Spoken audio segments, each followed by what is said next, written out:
innanzitutto vi saluto e vi ringrazio per esservi iscritti a questa nuova puntata del ciclo di webinar dedicati alla protezione dei dati e al diritto delle tecnologie che organizza Comune di Conegliano in collaborazione con lo studio BMA nell'ambito del progetto Digitiamo. Oggi sono in veste di presentatore, non di relatore, perché appunto volevo presentare il relatore di oggi, che è l'avvocato Andrea Masiero, avvocato dello studio PMA che si occupa temi della protezione dei dati personali, e oggi tratterà di una questione, diciamo, che è un po' la sintesi pratica di alcune di quelle questioni che abbiamo affrontato in via generale nel corso di questo webinar, cioè il tema della scrittura di una privacy policy, cioè il tema della scrittura, insomma, dei documenti che si rendono necessari per ottemperare gli obblighi anche informativi che derivano dalla normativa in materia di protezione dei dati personali. Detto questo, non voglio rubare ulteriore tempo al relatore, quindi gli cedo subito la parola e quindi prego Andrea. Grazie Francesco, buongiorno a tutti, buon venerdì e grazie anche per l'invito che ho accolto con molta gioia, insomma, per poter parlare di una questione sicuramente attuale e anche abbastanza delicata, come può essere, insomma, il tema della scrittura di una privacy policy. Ho preparato un breve PowerPoint che vi condivido, così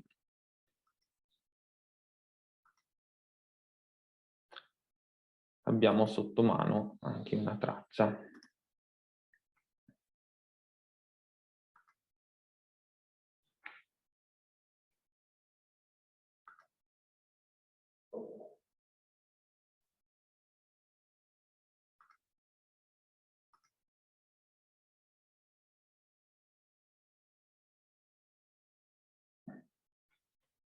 Ecco, vi chiedo se si vede.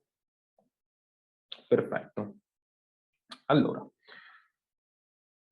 il tema di oggi appunto è la scrittura di una privacy policy. Mi presento brevemente. Sono l'avvocato Andrea Masiero dello studio legale associato BMA. Io lavoro nella sede di Treviso, mi occupo in generale di diritto civile, bancario, finanziario, diritto fallimentare, e da qualche anno, insomma, condividendo anche la passione per le nuove tecnologie e quant'altro, collaboro con il Dipartimento dedicato e quindi anche alla materia del trattamento di dati personali, che è un tema strettamente connesso appunto alle nuove tecnologie.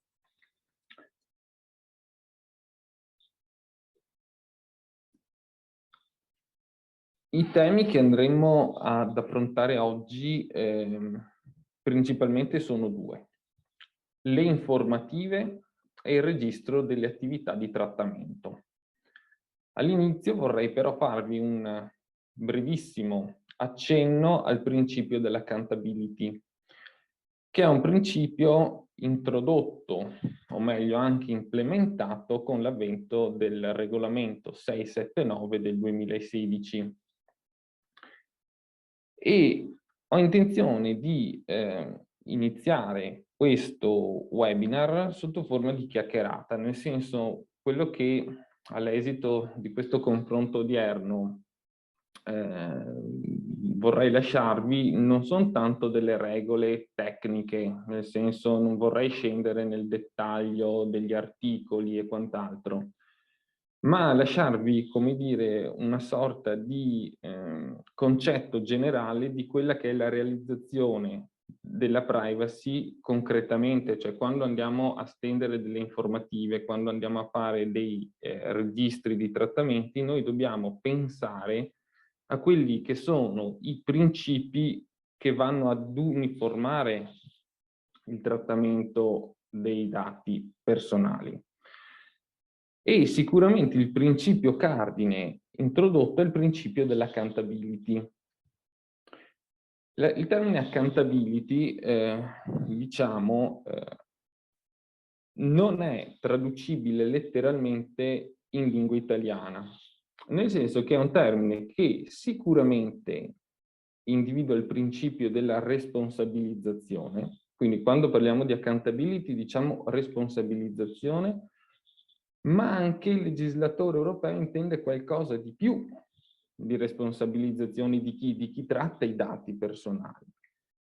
Perché poi questa responsabilizzazione bisogna anche saperla dimostrare. Bisogna saperla dimostrare, per esempio, nel momento in cui avviene un controllo da parte del garante della privacy, che ricordiamo può avvenire anche per tramite, per esempio, della Guardia di Finanza. Quindi noi dobbiamo essere in grado di dimostrare che i dati personali li trattiamo correttamente, li trattiamo in base al regolamento europeo, in base alla normativa interna sui dati personali, ma bisogna anche saper dimostrare e con tutta la documentazione necessaria l'uso che questi dati, di cui questi dati ne facciamo.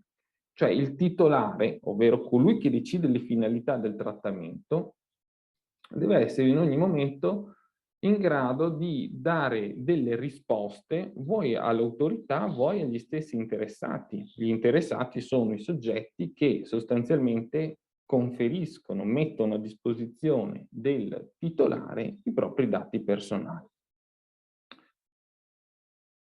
Il regolamento, del resto, assegna all'interessato dei principi, dei diritti di estrema importanza. Per esempio il diritto alla trasparenza, cioè io che sono l'interessato devo sapere in qual modo vengono trattati i miei dati dal titolare. Quando io affido a un soggetto i miei dati, devo affidarli ed essere consapevole che quei dati lì vengono utilizzati per le finalità che mi vengono dichiarate e per le quali io decido di affidare i miei dati.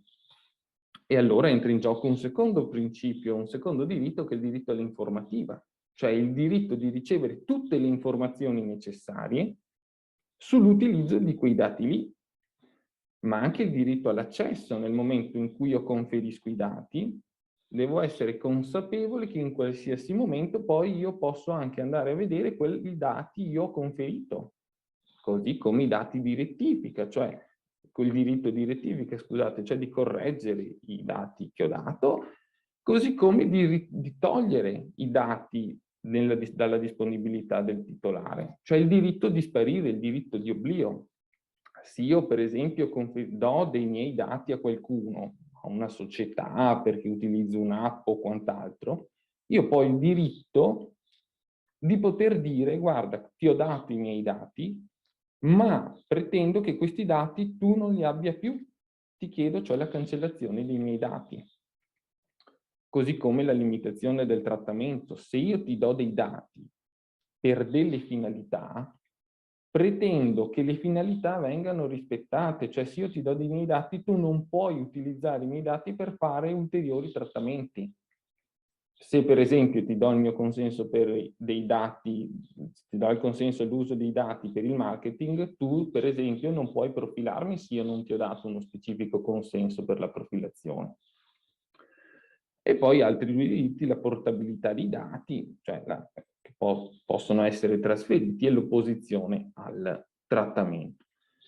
Questi sono principi che noi dobbiamo sempre tenere a mente quando noi diventiamo i titolari, cioè quando noi assumiamo e decidiamo le finalità del trattamento dei dati personali altrui.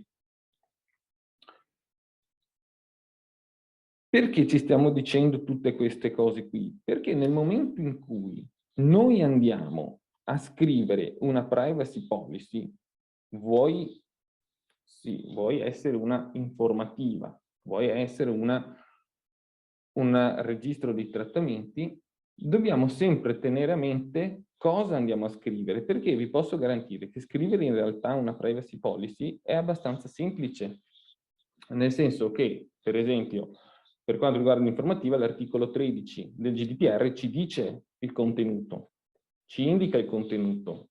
Però prima ancora di scrivere il contenuto io ritengo sia fondamentale capire qual è la ratio di fondo di quello che noi andiamo a fare.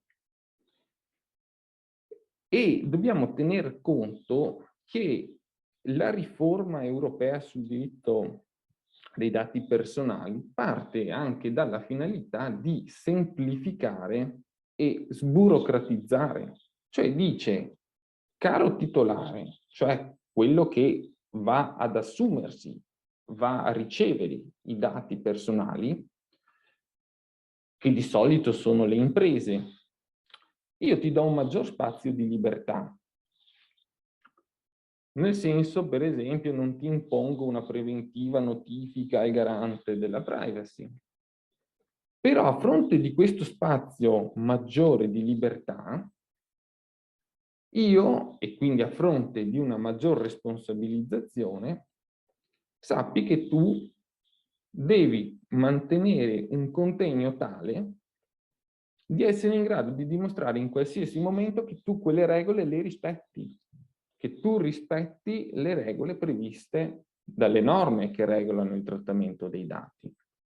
E quindi ecco la necessità di documentare quelle che sono le misure adottate per proteggere i dati personali. Perché allora io posso raccogliere tutti i dati che voglio, ovviamente nel momento in cui mi viene dato il consenso oppure per determinate finalità, però io devo anche essere in grado di dimostrare che quei dati sono protetti, sono al sicuro. Perché talvolta non consideriamo che essere titolari di dati significa essere titolari di un patrimonio. Perché a volerne fare un uso distorto dei dati personali, chiaramente finiamo in una terra oscura che è frutto anche di interessi economici particolarmente rilevanti. Pensiamo a un interessato che ci dà dei dati, per esempio, molto particolari, dei dati sensibili sulla salute per utilizzare un'app, e io senza il consenso di questo interessato gli cedo un'assicurazione. Capite che le finalità per cui ho raccolto i dati non sono le finalità che poi io realizzo concretamente. E forse l'interessato, nel momento in cui fosse stato a conoscenza che quei dati in realtà venivano trasferiti a un'assicurazione, non mi avrebbe dato il consenso all'utilizzo di quei dati lì. Ecco quindi l'importanza di saper documentare in qualsiasi momento ciò che si fa. È chiaramente un approccio quindi basato sul rischio, e questo significa anche l'utilizzo di misure adeguate, sia organizzative, sia tecniche, tenendo conto della natura e della finalità del trattamento, nonché di rischi aventi la probabilità e la gravità diverse per i diritti e le libertà delle persone fisiche. Il concetto che ci deve rimanere, quindi, all'esito di questa chiacchierata odierna, è che il titolare del trattamento è competente sì per il rispetto dei principi generali applicabili al trattamento dei dati personali, ma poi bisogna essere in grado di comprovarlo. E come si può comprovare il rispetto? Lo si può comprovare perché dico, guarda, al garante, per esempio, ma allo stesso interessato nel momento in cui viene a farci visita, io ho raccolto questo consenso, io ho raccolto questi dati e li ho raccolti in base a un consenso, li ho raccolti perché devo realizzare le finalità di un contratto, ho fornito tutte le informative, se ho un sito web io ho fatto un'informativa, se utilizzo dei cookie ho fatto l'informativa dei cookie, se ho un'app ho dato l'informativa opportuna, così come poi tutti questi dati io li vado ad inserire in una sorta di registro, un registro dei trattamenti in cui dico quali sono i dati che ho raccolto, ma soprattutto anche il periodo di conservazione di questi dati le finalità per le quali sono stati raccolti questi dati e quali sono le misure tecniche che io utilizzo per proteggere questi dati.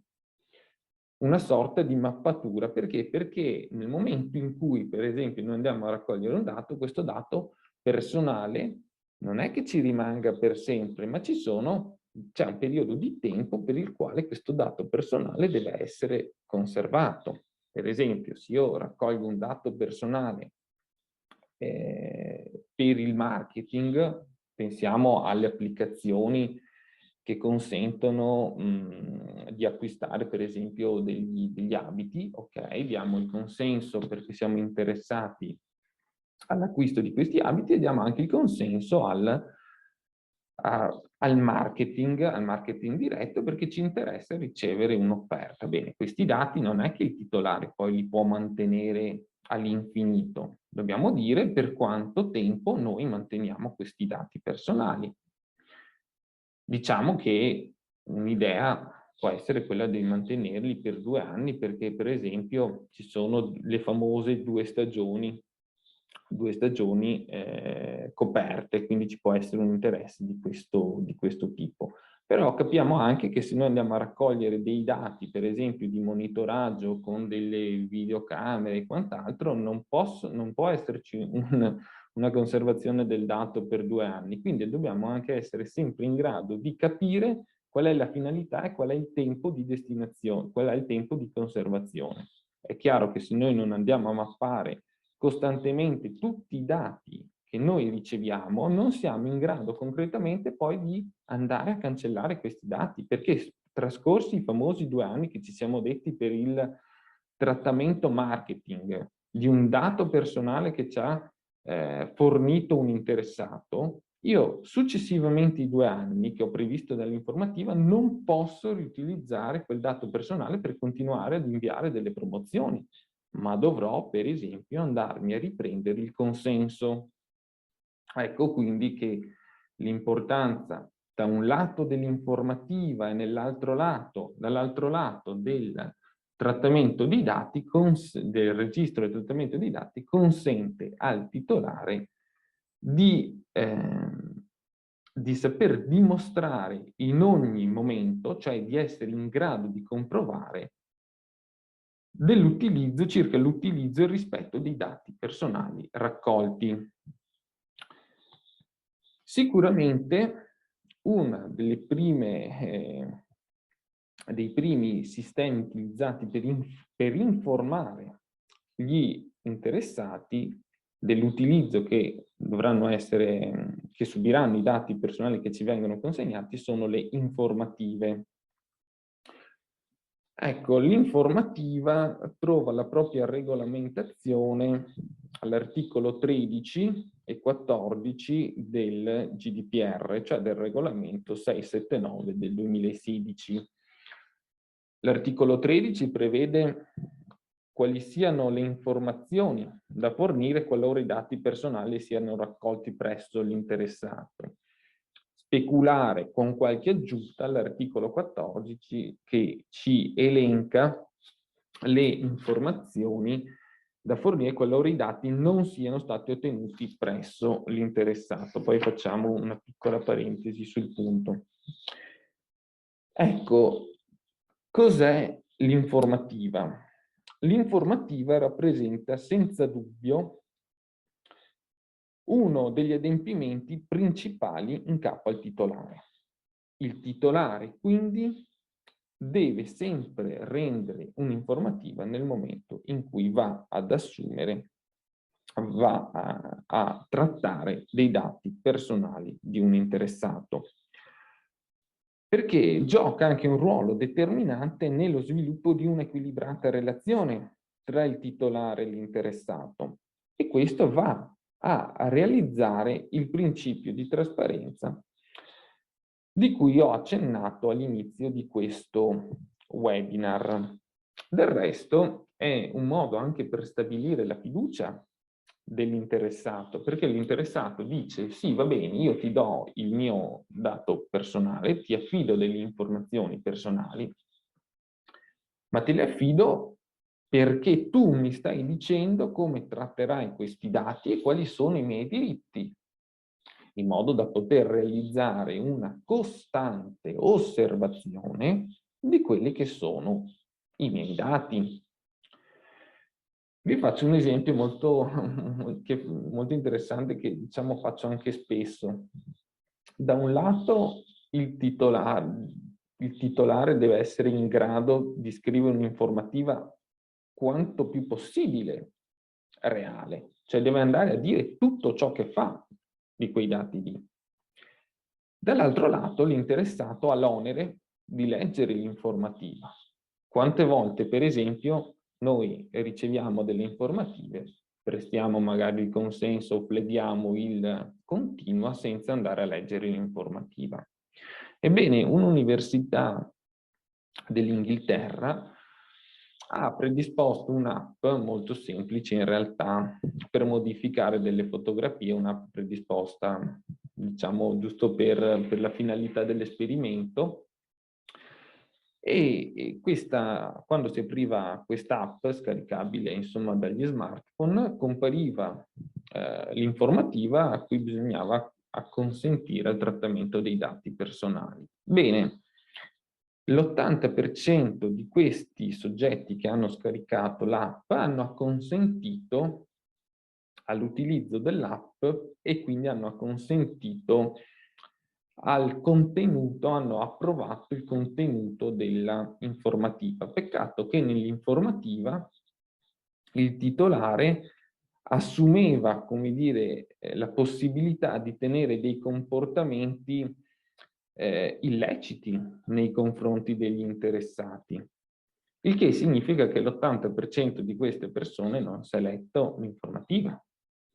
Il che è abbastanza grave perché poi astraiamoci dal fatto che poi quell'informativa lì presentava profili di illiceità da valutare in altre varie sedi, tipo in sedi penali, eccetera. Però questo era proprio un esperimento per dire che nell'informativa hanno inserito di tutto, il titolare si è assunto dei diritti e delle possibilità che una persona normale, diciamo, non avrebbe mai consentito, mai dato, e solo il 20% in realtà non ha prestato il proprio consenso perché evidentemente si è letto l'informativa.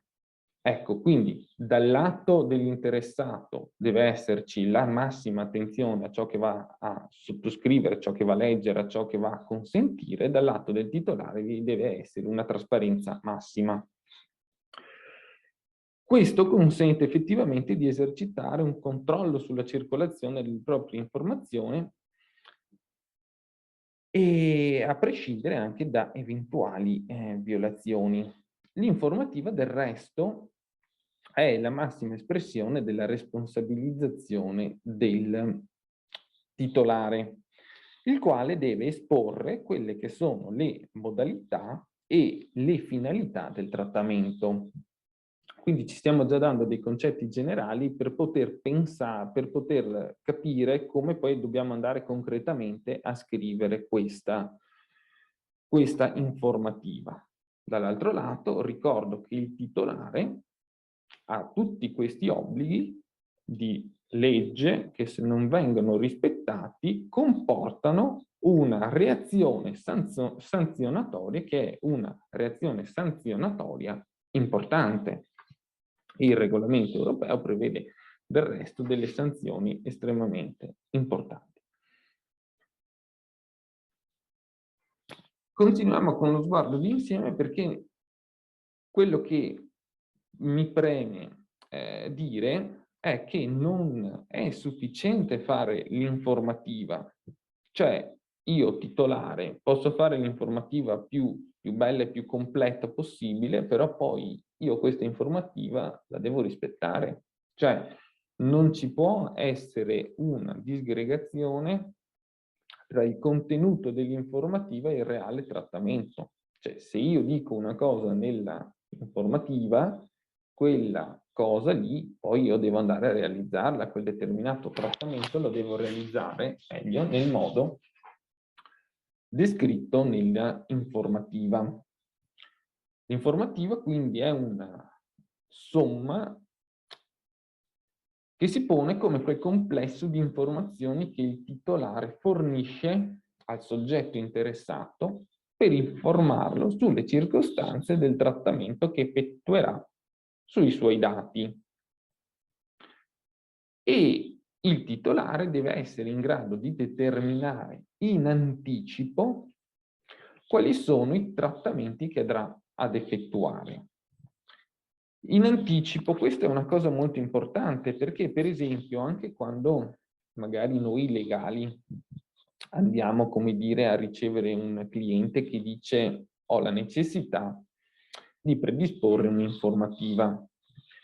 Bene, l'informativa in realtà la si predispone in poco tempo, non è questo il problema. Il problema sta a monte, cioè capire quali sono i trattamenti, quali sono le finalità e quali sono i dati personali che verranno trattati dal titolare.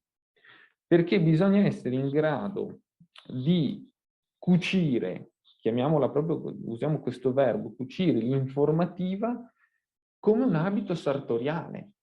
Cioè deve essere un'informativa che non sia standard, perché poi, ripeto, io devo essere in grado di dimostrare questa cosa qui. Quindi, per esempio, se ho un'app, se io creo un'app, devo essere in grado di capire quali dati passano per quell'app lì, perché magari devo chiedere dei consensi.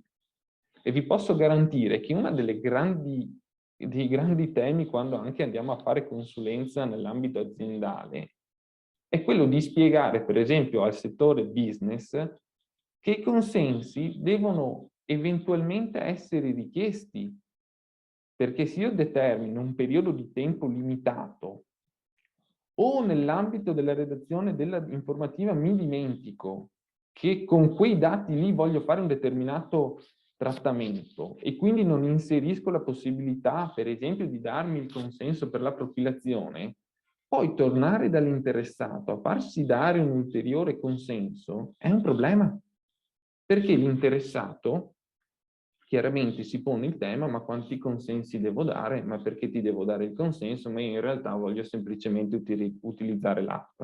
Quindi si pone un grande tema, quello di essere in grado di avere chiare le idee nel momento antecedente alla stesura della informativa.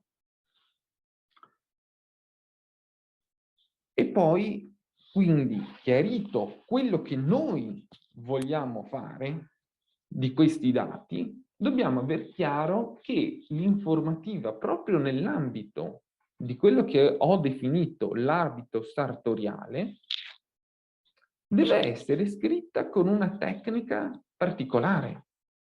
L'informativa deve essere concisa. Non possiamo permetterci, e questo ve lo dico anche perché ho avuto modo di confrontarvi con sempre settori business delle imprese, l'informativa deve essere ridotta al minimo, semplice, chiara. Cioè, rendere un documento così complesso, semplice, è molto difficile in realtà. E tanta più difficoltà la ritroviamo nell'essere trasparenti, intellegibili, facilmente accessibili ed essenziali. Cioè noi non dobbiamo utilizzare, quando andiamo a scrivere le informative, parole estremamente complesse, un lessico complesso, perché rischiamo che nell'interessato, che ben può non conoscere quelli che sono i termini tecnici, legali, oppure non ha nemmeno tanta voglia di andare a leggersi l'informativa, deve risultare chiaro, subito, immediato, qual è il trattamento che il titolare vuole andare a fare. E quindi tanto più semplici, tanto più immediati noi riusciamo ad essere, tanto più è la probabilità che l'interessato si convinca, per esempio, a rilasciare un consenso. Tra l'altro lo dice proprio il legislatore europeo, che deve essere utilizzato un linguaggio chiaro e semplice. Tanto più se questa informativa viene resa ai soggetti minorenni, per i quali sono prescritte delle ulteriori attenzioni, proprio nell'ottica di preservare quelli che sono dei dati personali di soggetti che non hanno ancora raggiunto la maggiore età, quindi nell'ottica del legislatore anche quella maturità tale da poter, insomma, consegnare a qualcun altro questi i propri dati.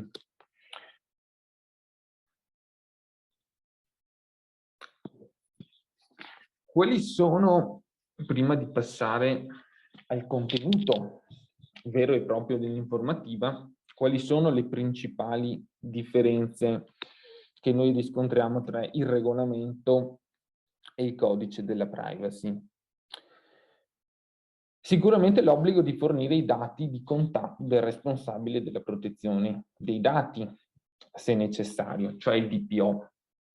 La mancata indicazione espressa dell'obbligo di tenere a disposizione dell'interessato l'elenco dei trattamenti, la mancata indicazione dell'obbligo di indicare il responsabile del trattamento per il riscontro all'interessato in caso di esercizio di diritti, la mancata indicazione espressa dell'obbligo di indicare le modalità di trattamento, l'obbligo però di indicare la base giuridica del trattamento, l'obbligo di indicare l'interesse legittimo ad effettuare il trattamento, l'obbligo altresì di indicazione espressa della possibilità di trasferimento all'estero dei dati, l'obbligo di indicazione del periodo di conservazione dei dati, così come l'indicazione espressa della possibilità di revocare il consenso. Vi ho voluto fare una breve, come dire, una breve disamina delle differenze, prima appunto di passare, come dire, ad analizzare poi quello che è il contenuto dell'informativa. Allora, sicuramente, passando al lato un po' più pratico, il primo dato che deve essere inserito nell'informativa è l'identità e i dati di contatto del titolare, cioè del soggetto, ripeto, che poi va ad assumere questi dati e va a decidere la finalità del trattamento o le finalità del trattamento. In dottrina si dice che in realtà è buona prassi non semplicemente indicare l'identità, per esempio non è sufficiente la mera indicazione della sede sociale, ma dovranno essere altresì forniti i mezzi di comunicazione, cioè come posso entrare in contatto con il titolare, quindi il numero di telefono, l'indirizzo mail. Ecco, di solito consigliamo, per esempio, ad una società di munirsi di una mail dedicata, che può essere, non lo so, privacy@masierosrl.com, e questa mail poi verrà gestita o dal DPO o comunque da una persona all'interno dell'azienda che si occupa di privacy, che può essere il privacy manager o comunque un settore dedicato agli elementi appunto della privacy. L'altro elemento è l'indicazione dei dati di contatto del responsabile della protezione dei dati, il DPO. Ebbene, qui, nonostante non sussista un obbligo in capo al titolare o al responsabile del trattamento di indicare il nominativo del responsabile della protezione dei dati, il garante ritiene tale indicazione una buona prassi. Questo perché?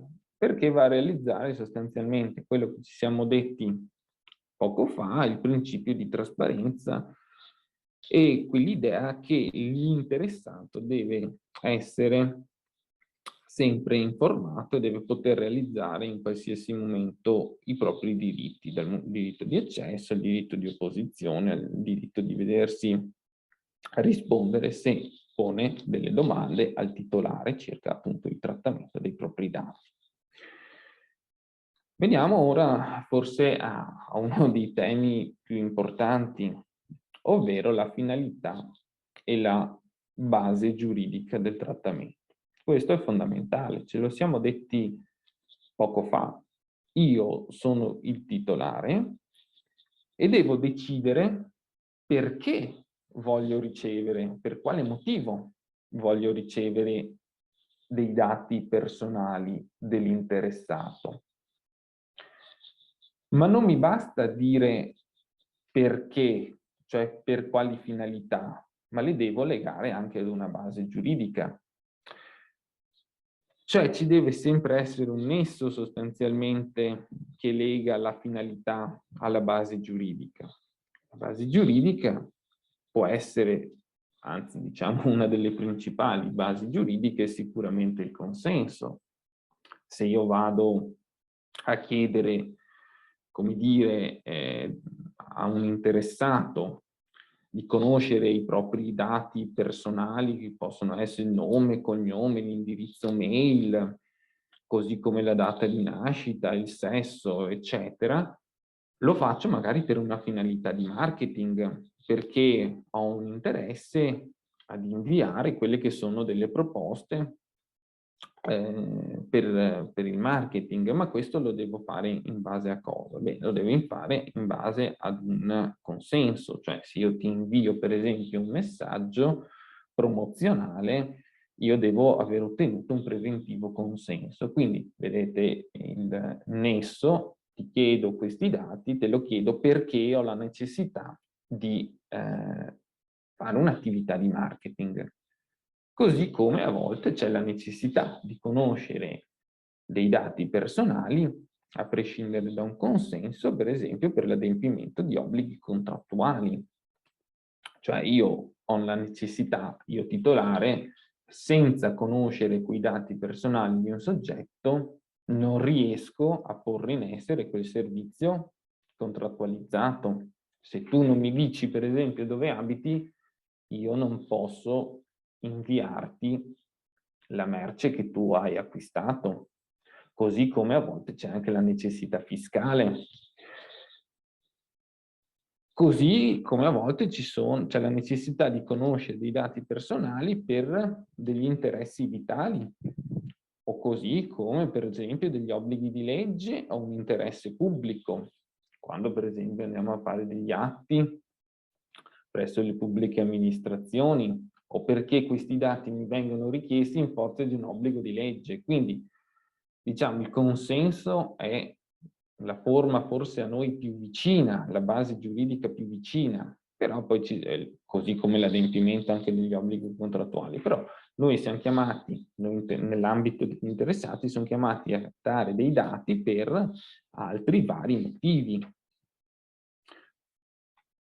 Ecco che quindi trattate le finalità e la base giuridica del trattamento, poi ci possono essere anche degli interessi legittimi del titolare. L'Opinion 6 del 2014 esemplifica, elenca, ma senza pretese di esaustività, alcuni contenuti in cui potrebbe emergere un legittimo interesse del titolare del trattamento. Ve ne elenco alcuni giusto per capire quali insomma, possono essere i legittimi interessi del titolare che giustificano l'assunzione di dati personali dell'interessato.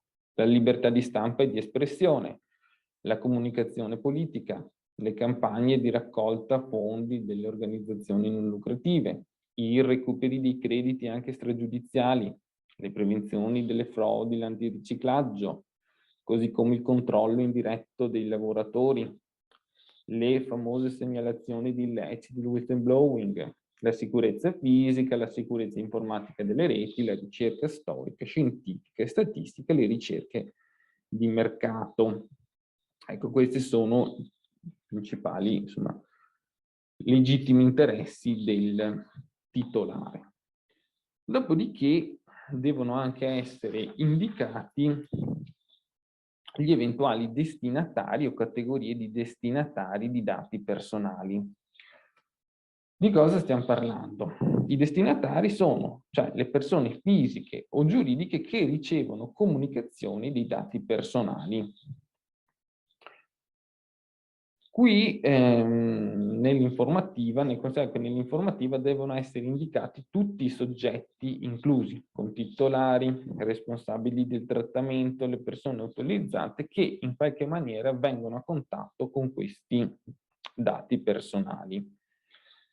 Dobbiamo cercare, quando andiamo a scrivere l'informativa, di essere quanto più precisi possibili. È ovvio che magari all'interno di organizzazioni societarie un po' complesse è difficile andare a settorializzare in maniera precisa e individuare quindi quelli che sono i destinatari, però possono essere anche individuate delle categorie di destinatari che comunque dovranno essere definite con una certa precisione in maniera non vaga.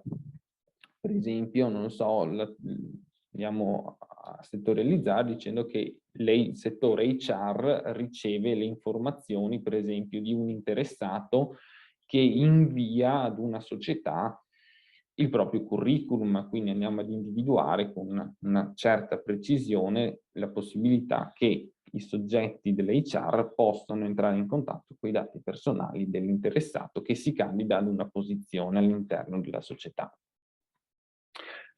Altro tema è quello di dire e di capire se i dati che vengono raccolti, che vengono trattati, vengono trasferiti ad un paese terzo. E qui si apre un altro tema importante, infatti bisogna, come dire, sempre anticipatamente avere chiare le idee su cosa poi questi dati, su cosa ne faremo di questi dati, perché se per esempio è ipotizzabile un trasferimento extra Unione Europea di questi dati, bisogna avere in considerazione che sarà necessario indicare lo strumento utilizzato ai sensi del regolamento, cioè il 45, gli articoli, faccio riferimento agli articoli 45, 46, 47 e 49, nel senso che per il trasferimento dei dati extra UE sono previste tre sostanzialmente possibilità che vanno a regolamentare questo trasferimento. Le prime sono le decisioni di adeguatezza, cioè la Commissione europea valuta alcuni paesi, mi viene da pensare la Svizzera, come paesi che hanno un adeguato sistema di protezione dei dati personali. Perché? Perché il GDPR trova applicazione all'interno dell'Unione Europea. Quindi la preoccupazione del legislatore europeo è quello di dire attenzione che se poi i dati escono dall'Unione Europea, l'interessato deve comunque avere la certezza che le informazioni verranno trattate con gli stessi standard richiesti all'interno dell'Unione Europea.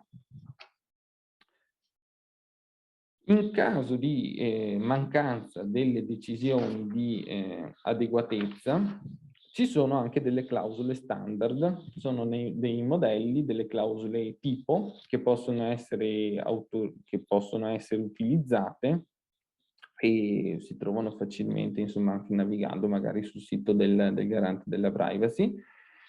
E nel momento in cui si va a stipulare un contratto col titolare dell'azienda che si trova nel paese terzo, è opportuno inserire queste clausole che garantiscono un livello di adeguata certezza nel trattamento e sicurezza nel trattamento di questi dati personali. Da ultimo, vi sono anche delle norme vincolanti di impresa, queste sono stabilite all'articolo 47, che prevede uno specifico strumento per il trasferimento dei dati tra società facenti parte dello stesso gruppo di impresa, laddove uno di questi si trovi al di fuori dell'Unione Europea. E allora si tratterà di andare a sottoscrivere un documento contenente una serie di clausole, le rules, che fissano dei principi vincolanti per tutte le società appartenenti allo stesso gruppo. È chiaro che stiamo parlando di principi però uniformati agli standard dell'Unione Europea, quindi agli standard del GDPR, quindi che si riesca a garantire in qualsiasi momento, anche se questi dati fuoriescono dall'Unione Europea a una società collegata, tutti quei diritti che devono essere garantiti a chi ci dà i dati e che fa un legittimo affidamento nel corretto utilizzo di questi dati da parte del titolare. Altro tema fondamentale, e questo è un tema, come dire, abbastanza complesso da affrontare, è il periodo di conservazione dei dati e i criteri per determinarlo. È ovvio, come vi avevo probabilmente già anticipato poco fa, che i dati personali che vengono raccolti e trattati dal titolare non possono essere trattenuti dal titolare per un periodo illimitato di tempo. Dobbiamo essere in grado di definire per quanto tempo noi necessitiamo di questi dati. E questo talvolta è particolarmente problematico. È particolarmente problematico perché sotto un duplice aspetto. Il primo aspetto è di trovare il criterio per andare a determinare il tempo necessario. E attenzione, non è così semplice, perché non posso dire io voglio utilizzare, trattare questo dato per 2 anni. Quindi ti chiedo il consenso all'utilizzo di questo dato per 2 anni. Arriva il garante, io dico guardi questo dato lo tratto per 2 anni e la domanda del garante in sede ispettiva è quella, bene, mi dica il perché lei tratta questo dato per 2 anni. Quindi ciò su cui dobbiamo riflettere è che noi, prima ancora di andare a definire il tempo, la durata del trattamento, noi dobbiamo essere in grado di individuare il criterio che ci permette, che ci consente di andare a determinare quel tempo lì. Vi ho fatto prima l'esempio di una casa di moda, di un'azienda che commercializza prodotti, insomma, vestiario, abiti, eccetera, che andava a chiedere il consenso per il marketing, andava a chiedere il consenso del marketing e qui si è deciso che un periodo di tempo utile potevano essere per esempio i 24 mesi individuati però in base a cosa? Perché ce lo siamo inventati? No, perché abbiamo pensato che, diciamo, in base alle tendenze di moda, in base ai cambiamenti delle varie, come dire, delle varie sensibilità nell'ambito della moda, nell'ambito di 24 mesi cambiano sostanzialmente 2 stagioni. Noi abbiamo per esempio 2 inverni, 2 estati, eccetera, quindi è un periodo sufficiente per permettere di fare 2 campagne promozionali sostanzialmente. Quindi di inviare per 2 inverni consecutivi quelle che sono le proposte della casa di moda. Così come i beni di lusso, considerata la media di acquisto di una persona tipo, insomma, di questi beni, si è considerato ragionevole un tempo di conservazione dei dati di 7-10 anni, perché nell'ambito di 7-10 anni è un periodo abbastanza lungo, ma si considera che una persona media non è che compra un bene di lusso ogni mese, ogni settimana, quindi diciamo c'è un interesse a mantenere questi dati più a lungo perché il consumatore va sostanzialmente a compiere degli acquisti con meno frequenza rispetto a quello che può essere l'acquisto di un abito, così come nell'ambito immobiliare è stato considerato congruo un termine di 15 anni. Ecco, ripeto quindi che è fondamentale che l'individuazione del termine di conservazione sia un termine ragionato e che va in ogni caso documentato in base a una procedura interna, anche perché successivamente allo spirare del termine di conservazione il titolare poi non può più utilizzare questo dato, cioè se noi diciamo che utilizzo il tuo dato per il marketing per 24 mesi, poi successivamente al 24esimo mese io non posso più riutilizzare questo dato. E quindi bisognerà andare a chiedere all'interessato un nuovo e diverso consenso. L'altro tema l'altro contenuto necessario è l'individuazione dei diritti dell'interessato. Ce li siamo detti in apertura del webinar, non mi ripeto, però ecco, anche in questo caso è necessario andare a individuare e ad esplicitare quelli che sono i diritti dell'interessato.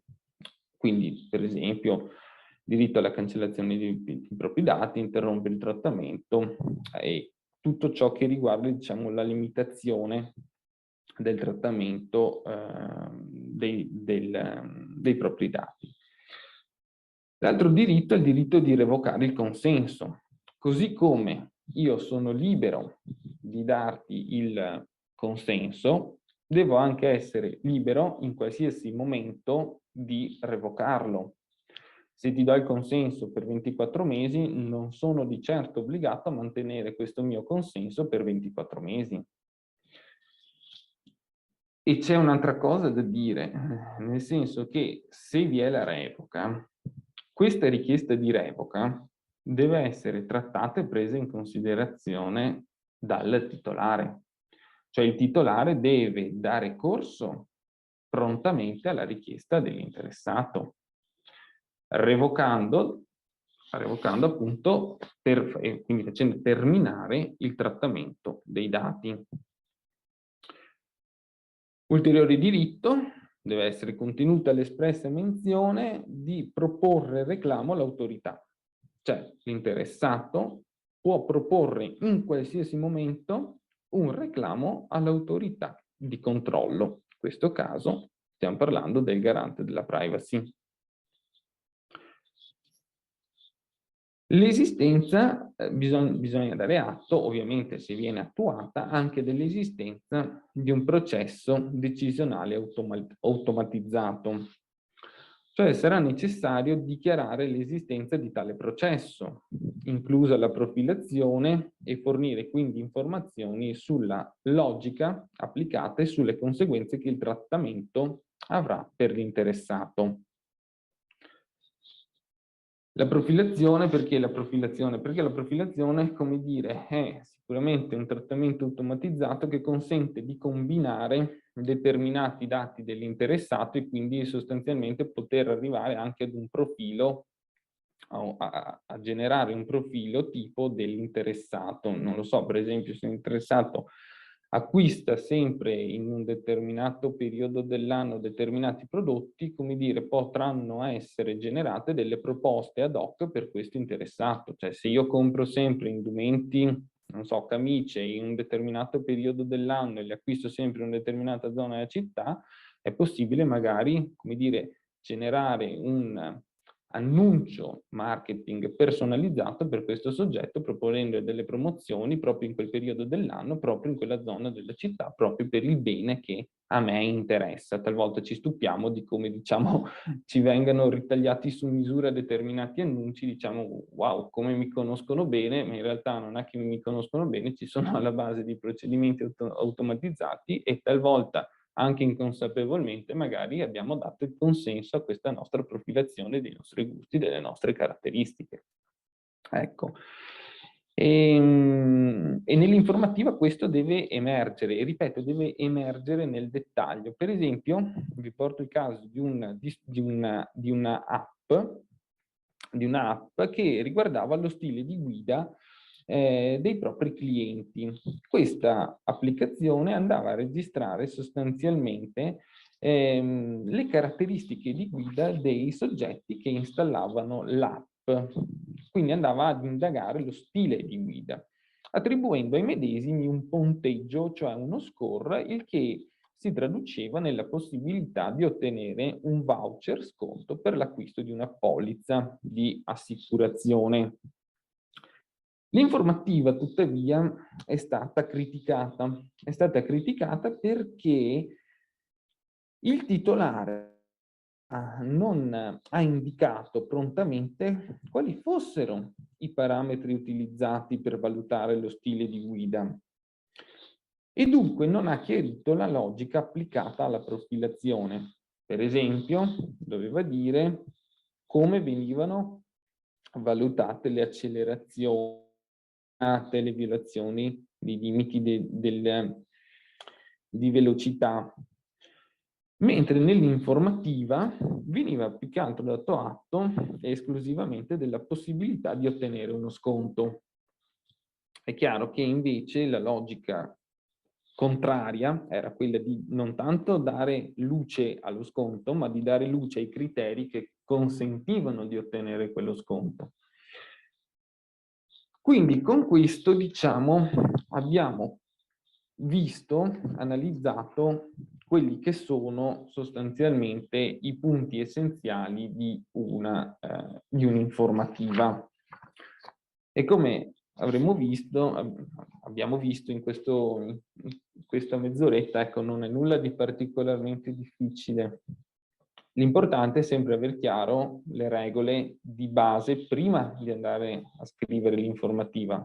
In particolare ricordiamoci cosa vogliamo fare di quei dati lì, qual è il trattamento, qual è la finalità, qual è la base giuridica e quindi qual è la tempistica di trattamento. Ecco, queste 3 regole potrebbero, come dire, essere le 3 regole base, sono quelle che quando magari riceviamo i clienti esponiamo subito, o comunque il titolare che vuole redigere personalmente l'informativa. Io credo che siano le 3 regole base, non che le altre siano meno importanti assolutamente, anzi sono necessarie, ce lo dice il legislatore europeo, però probabilmente sono anche i punti più complessi, più controversi che dobbiamo tenere a mente.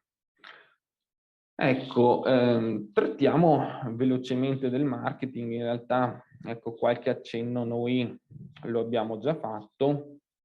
La finalità del marketing è legata al consenso. Il consenso deve essere un consenso espresso dell'interessato.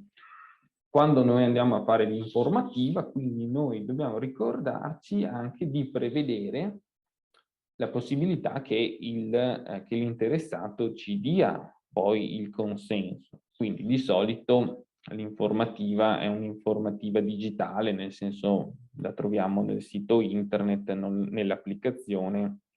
È difficile trovare una, come dire, una informativa cartacea al giorno d'oggi, anche se per esempio mi viene da pensare, insomma, qualche profumeria utilizza ancora questa informativa cartacea. Deve esserci al termine dell'informativa come dire, lo spazio per dare o negare il consenso. Tutto è più facile nell'ambito del digitale, dove troviamo delle caselline da pleggare in cui si può dare o negare il consenso, e deve essere chiaro per cosa diamo o neghiamo il consenso dopo aver letto l'informativa.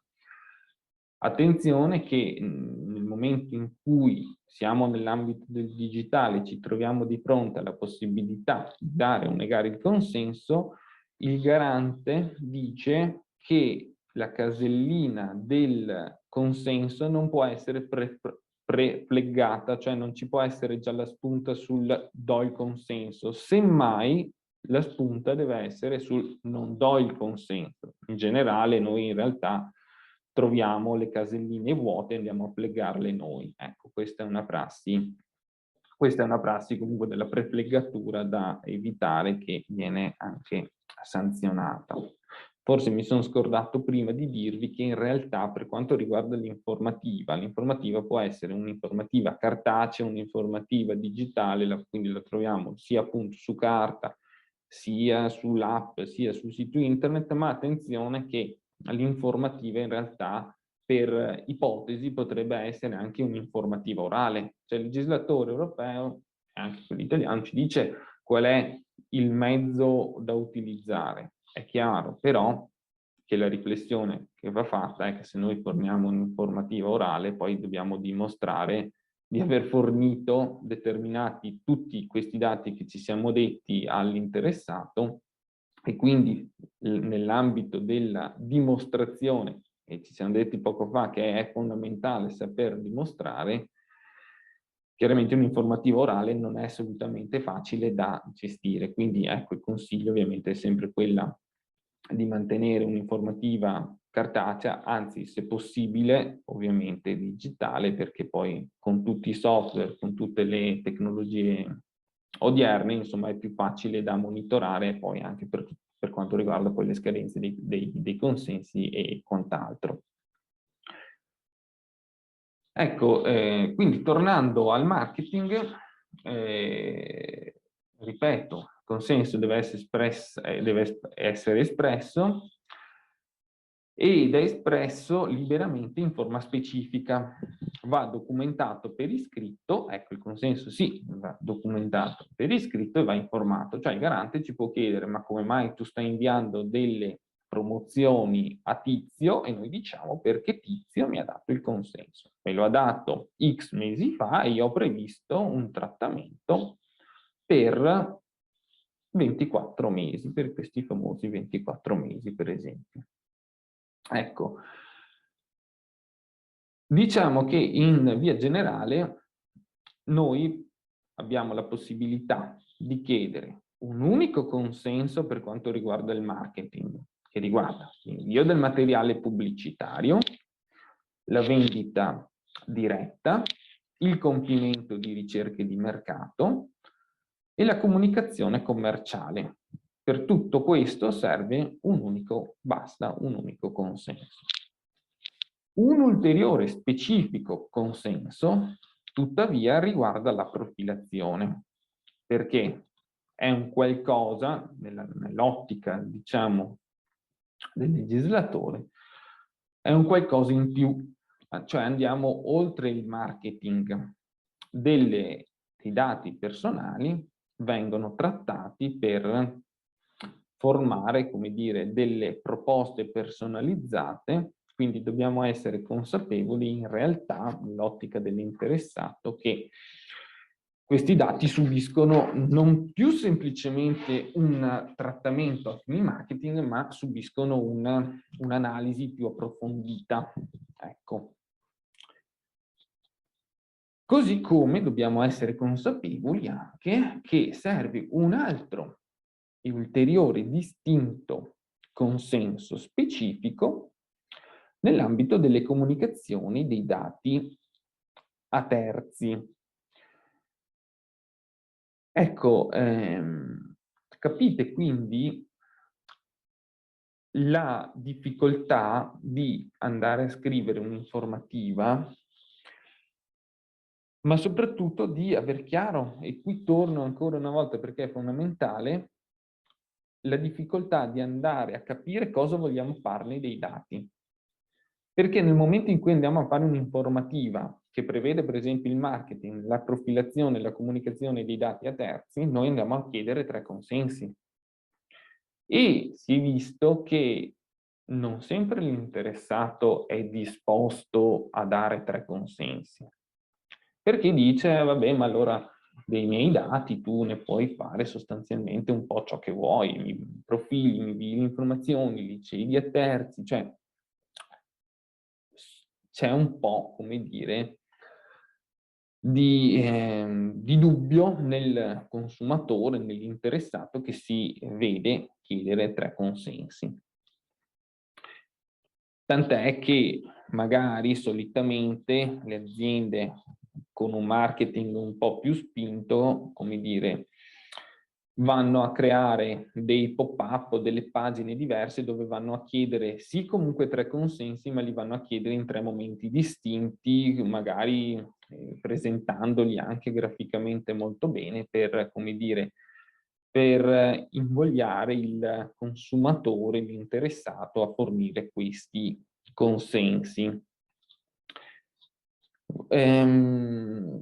Vi faccio presente che il consenso, come ci siamo detti, deve essere libero ed espresso. Non è libero il consenso prestato, questo ce lo dice anche il garante, quando la società condiziona la registrazione al suo sito web da parte degli utenti e conseguentemente anche la fruizione dei suoi servizi al rilascio del consenso al trattamento per la finalità promozionale.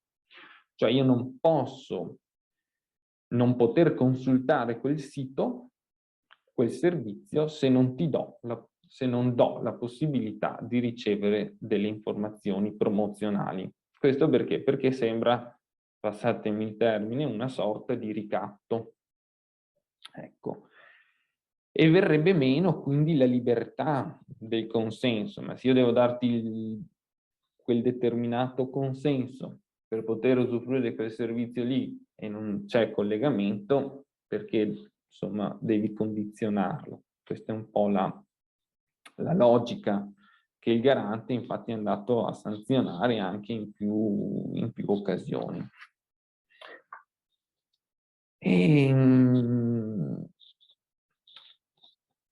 Soprattutto quando andiamo a raccogliere quindi dei consensi, è importante poter documentare quel consenso lì, perché è importante capire la data in cui il consenso è stato reso e gli estremi identificativi di chi lo ha ricevuto.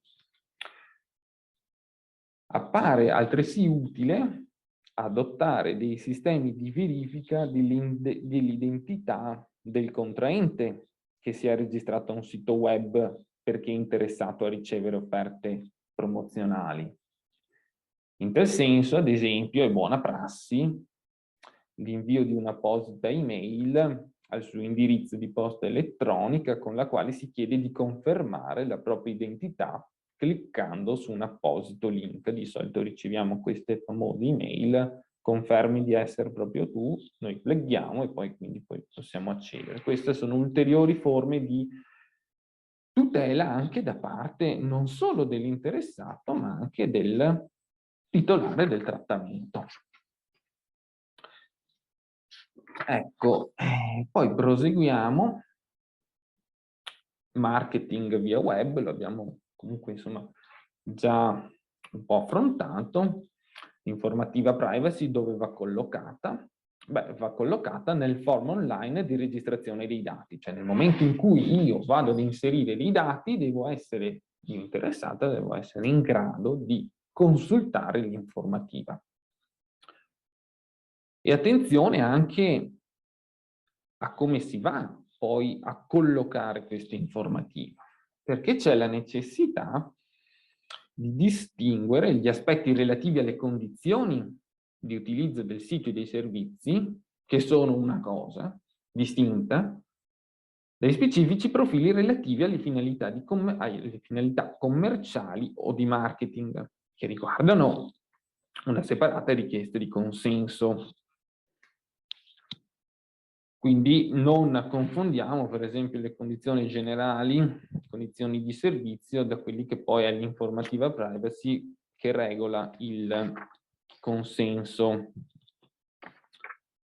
Vedo che il tempo sta scorrendo veloce, quindi diciamo che questa può essere una tipica rappresentazione grafica di come può essere la richiesta o il diniego del consenso. Quindi al termine della informativa, oppure, ripeto, in un apposito form se stiamo parlando di sito web, di applicazioni, vi deve essere questa scritta qui: dichiarazione del consenso al trattamento dei dati personali, io sottoscritto dopo aver ricevuto le informazioni di quell'articolo 13 e 14 del GDPR in base all'articolo 7 del GDPR, quindi gli articoli che noi abbiamo richiamato, cioè sul contenuto dell'informativa e sui diritti dell'interessato, viene scritto: do il consenso, nego il consenso al trattamento dei dati per finalità di marketing diretto, di cui è il punto X dell'informativa, cioè c'è un rimando addirittura all'informativa, perché l'interessato deve poter in qualsiasi momento agevolmente andare a vedere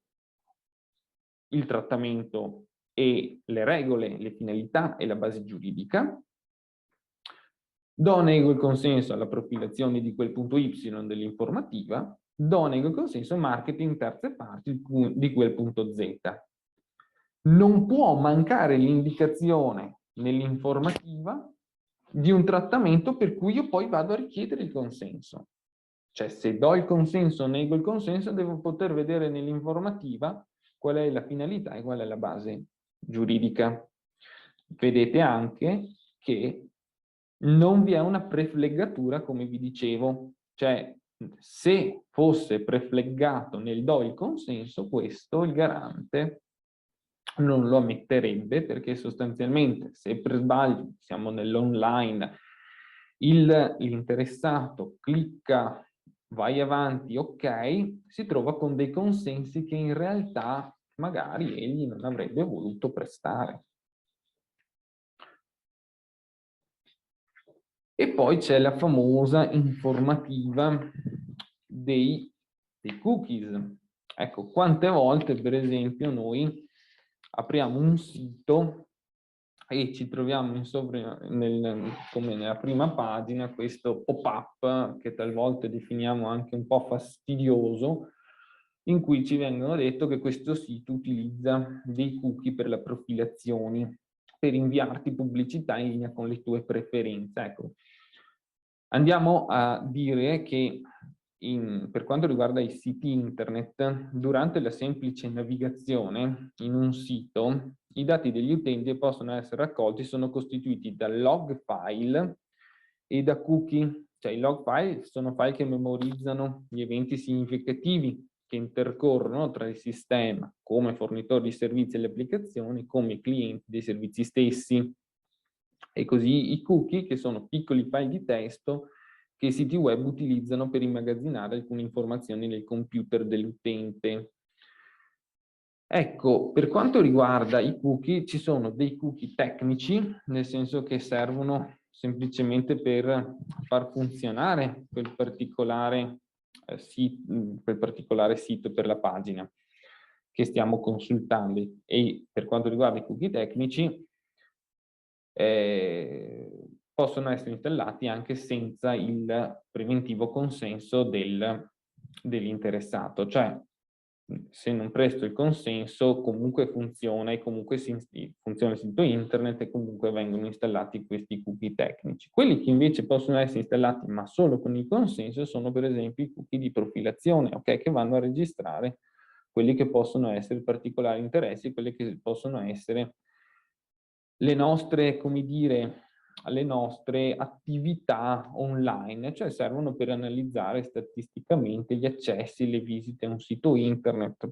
Faccio l'esempio comune, insomma, se per un periodo di tempo, durante una pausa, magari vado a vedermi le racchette da tennis, un negozio sportivo, eccetera, quante volte poi magari il giorno dopo noi ci ritroviamo in cui siamo all'interno di un sito per visualizzare determinate norme giuridiche, eccetera, e vengono a margine fuori delle pubblicità che pubblicizzano le migliori offerte delle racchette, i campi da tennis più vicini. Ecco, questo non è, come dire, non accade a caso, ma perché ci sono stati installati dei cookie di profilazione che vanno ad analizzare quelle che sono le nostre ricerche per poterci poi magari, come dire, andare a far personalizzare delle offerte.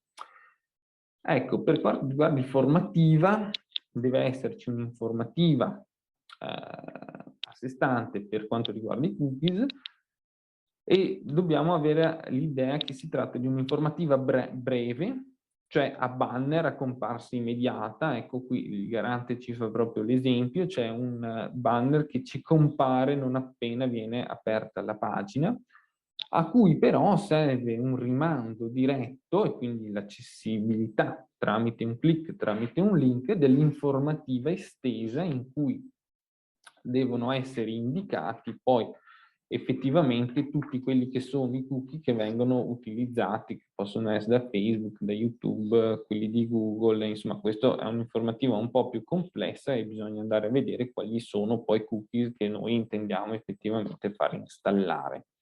Ma questo lo si trova nell'informativa estesa, ecco. Andiamo anche a vedere un altro tipo di informativa. Un altro tipo di informativa è quella che riguarda la videosorveglianza. Ecco, questa è un'informativa che è stata predisposta dal garante. In realtà non si tratta di una vera e propria informativa, nel senso che questo è un cartello, una segnaletica di immediata visibilità, che deve essere posta all'inizio delle aree videosorvegliate, poi nell'ambito della videosorveglianza magari tratteremo a parte un altro momento, perché ci sono varie tematiche, poi bisogna vedere se la videosorveglianza è utilizzata per il controllo delle aree lavorative, per il controllo per esempio di spazi pubblici nell'ambito delle pubbliche amministrazioni. Quindi entriamo in un tema abbastanza complesso, però diciamo che in via generale, non so, questo cartello lo troviamo all'inizio di aree in cui magari vengono fatte delle manifestazioni pubbliche, isole ecologiche, eccetera, eccetera. L'importante è che questo cartello venga affisso prima dell'inizio dell'area soggetta alle riprese di videosorveglianza. E questo è un cartello che non esaurisce le informazioni che vengono date, cioè non vado a contraddirmi sostanzialmente con quanto ci siamo detti prima, ovvero il contenuto minimo necessario dell'articolo 13 e dell'articolo 14 dell'informativa, però un cartello che immediatamente fa comprendere che la registrazione è effettuata da X, può essere il comune, può essere l'organizzatore dell'evento, i contatti del responsabile della protezione dei dati, se applicabile, cioè se c'è un DPO. Altro tema fondamentale, vedete, quelli che sono i temi che io vi ho detto prima sono dei temi fondamentali nell'ambito delle scritture informative. Il periodo di conservazione. Attenzione, nell'ambito del periodo di conservazione dei dati stiamo parlando di periodi estremamente brevi. Il dato va conservato e qua bisogna sempre andare a capire la natura, per esempio 24-48 ore, già le 72 ore sono tanti, per esempio nell'ambito del meccanismo di determinate videoriprese che vengono fatte, mi vengono a pensare magari a, come dire, delle riprese fatte da videocamere comunali per quelle che vengono installate a margine delle strade. Ecco, è un termine molto breve, anche le 72 ore, però poi, questo ve lo racconto perché poi ci è capitato, se occorre acquisire quell'immagine lì, si può fare un'istanza apposita in cui si chiede all'amministrazione, alla polizia, in base a chi poi va a installare le videocamere, di non cancellare determinati frammenti che ci interessano della registrazione, ma di conservarle. Tra l'altro di solito poi non vengono nemmeno inviate, se non per fini di giustizia, a chi va a chiedere la non cancellazione, ma vengono conservate dalla stessa pubblica amministrazione, dalla stessa polizia, perché per esempio è successo un incidente e devono essere acquisite nell'ambito di un procedimento. Ecco, quindi termini molto brevi, così come le finalità della videosorveglianza, cioè dobbiamo dire perché noi andiamo a fare la videosorveglianza. E poi l'indicazione, non da ultimo necessaria, che è possibile accedere ai propri dati, esercitare altri diritti riconosciuti dalla legge rivolgendosi a, bisogna indicare a chi ci si può rivolgere. Di solito in questi informativi, in questo modulo, in questo cartello, lo sto vedendo ultimamente, compaiono anche dei QR code che, se inquadrati, ci rimandano direttamente al testo completo dell'informativa. Infatti, questo cartello deve riportare necessariamente la indicazione che l'informativa completa sul trattamento dei dati è disponibile dove? O presso i locali del titolare, per esempio pensiamo a una manifestazione pubblica, la discoteca, dove possiamo andare dal titolare, dentro vicino alla cassa magari c'è l'informativa completa, oppure sul sito internet, oppure, ripeto, c'è il Q-code, lo si inquadra. Questo lo vedo soprattutto ultimamente nelle isole ecologiche di nuova installazione, dove c'è questa possibilità. Ecco,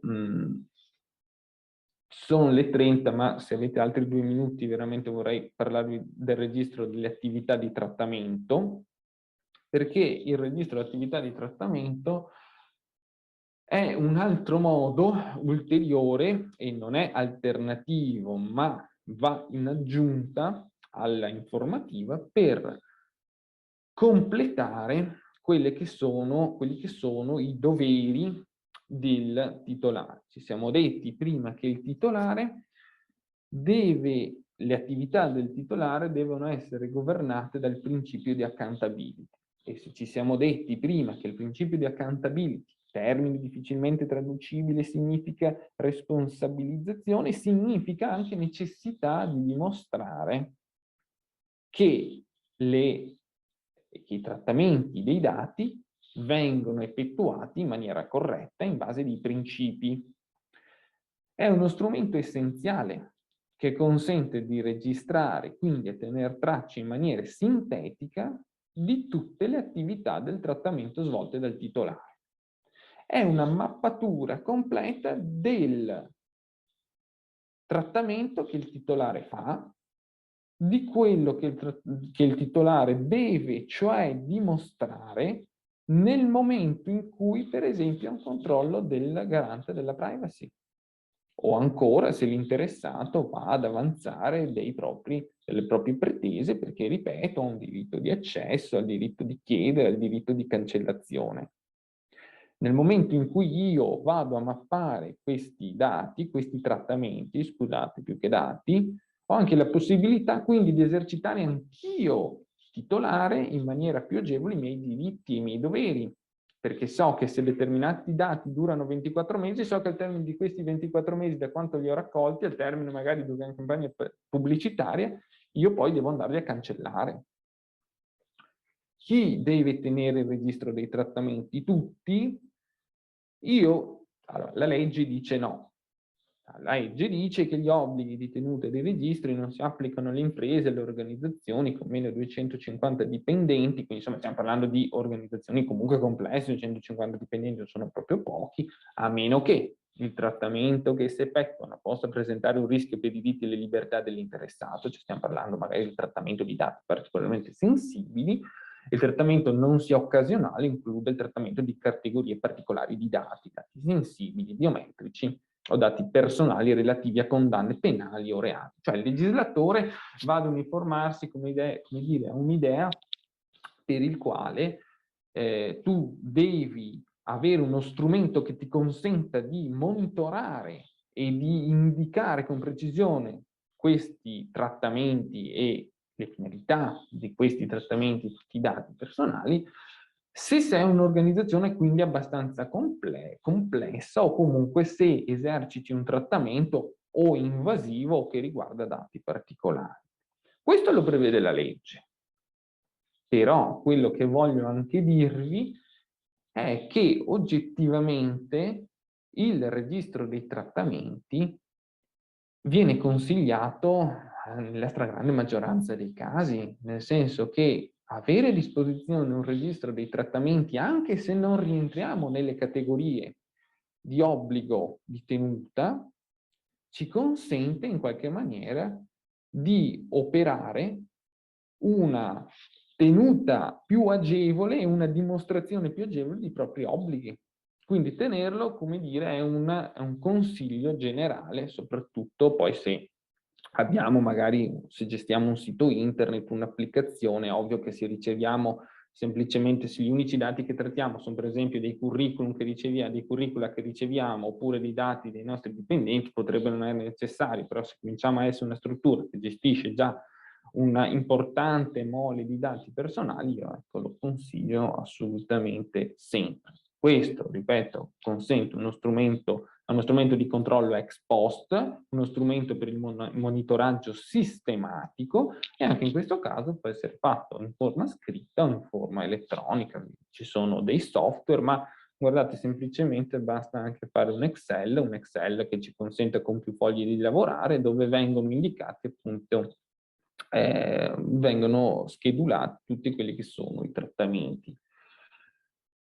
Il contenuto in realtà è un contenuto che va ad essere più o meno speculare quello dell'informativa, cioè noi dobbiamo dire i dati del titolare, le finalità del trattamento, le descrizioni delle categorie, le categorie di destinatari, cui i dati saranno comunicati, il trasferimento dei dati personali, ove possibile, i termini per la cancellazione, quali sono, ecco interessante questo, una descrizione generale delle misure di sicurezza tecniche e organizzative. Quindi sostanzialmente andiamo a trasporre quelle che sono le informazioni che noi andiamo a dare come informativa in una sorta di registro dei trattamenti, di cui adesso vi mostro per esempio anche un modello standard che viene utilizzato, che è stato fatto, è stato approvato dal Garante per la protezione dei dati personali, lo si trova comodamente e agevolmente sul sito internet del Garante, in cui appunto andiamo a vedere quelle che sono le informazioni, le tipologie di dati che noi poi dovremo andare sostanzialmente a indicare. Questo è il modello per le attività di trattamento del titolare, ancora più semplificato per quanto riguarda il responsabile del trattamento.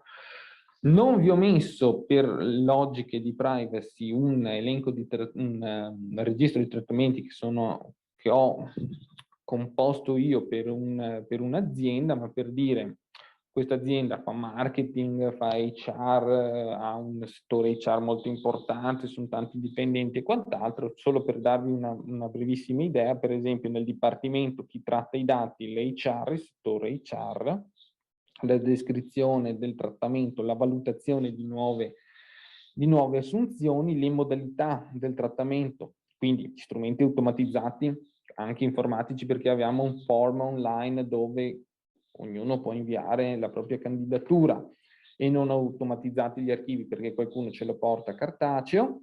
La categoria di interessati sono i candidati, i dati del trattamento sono i dati personali dei curricula, che noi rinveniamo nei curricula, le finalità del trattamento sono dati della selezione del personale. Qual è la base giuridica? È il consenso dell'interessato che ci lascia questi dati. I destinatari è il settore HR, i tempi di conservazione in questo caso noi li avevamo messi 5 anni, quindi insomma un termine abbastanza lungo in realtà, ma perché poi l'azienda aveva si occupava di determinati, come dire, settori, quindi 5 anni poteva andare bene. E le misure di sicurezza, il firewall, la VPN, l'user ID, gli archivi digitali protetti da password e quant'altro. Così come vi faccio l'ultimo esempio, poi insomma vi lascio perché non vorrei tediarvi, per quanto riguarda sempre nell'ambito di questo registro, il marketing, per esempio. Qual è il dipartimento? Il dipartimento di questa azienda marketing siamo andati a individuare poi i soggetti che trattavano, erano 4 o 5 soggetti, dati della descrizione del trattamento, dati personali degli utenti che si registravano nel sito internet di questa società. Quindi li assumevamo le modalità di trattamento tramite strumenti informatici, la categoria di interessati, sicuramente i clienti o i potenziali clienti. Abbiamo detto quali sono i dati comuni, quindi il nome, il cognome, la data di nascita, l'indirizzo mail, numero di cellulare, il sesso e lo storico anche di precedenti acquisti. Qual è la finalità? E qui volevamo fare proprio profilazione e monitoraggio, perché volevamo inviare ai clienti quelle che erano le offerte personalizzate. Anche in questo caso siamo andati a dire che il consenso dell'interessato giustificava l'acquisizione di questi dati, ovviamente a fini marketing. Quali erano i destinatari? Il Digital Marketing Department o addirittura terze parti, perché poi abbiamo nominato anche dei soggetti che potevano vedere questi dati, e addirittura abbiamo assunto il consenso per il trasferimento dei paesi extra UE. E in questo caso il periodo erano 24 mesi, in modo da poter realizzare, avevamo pensato, 4 campagne pubblicitarie all'interno di questi 24 mesi. Protezione, firewall, VPN, user ID, password e un backup recovery. Ho ampiamente sforato, robe da dirvi ce ne sarebbero ancora tantissime, nel senso che poi insomma avrei anche tanti altri esempi, anche concreti, anche magari un po' più interessanti e completi, però il tempo a disposizione, come dire, è terminato. Però voglio anche ricordarvi che, se non sbaglio, ad inizio del mese di aprile, Francesco Poltran, che sicuramente conoscerete bene, ha organizzato un workshop dove magari potremo, come dire, andare a porre in essere, a concretizzare quelle massime che spero in qualche maniera oggi vi siano state trasmesse con efficacia e con successo, per poter magari provare a scrivere assieme come dire, un'informativa, cioè cimentarsi concretamente su quello che poi è l'uso di questi concetti odierni. Ecco, così terminiamo con questa sorta di pubblicità. Bene, io ho concluso, quindi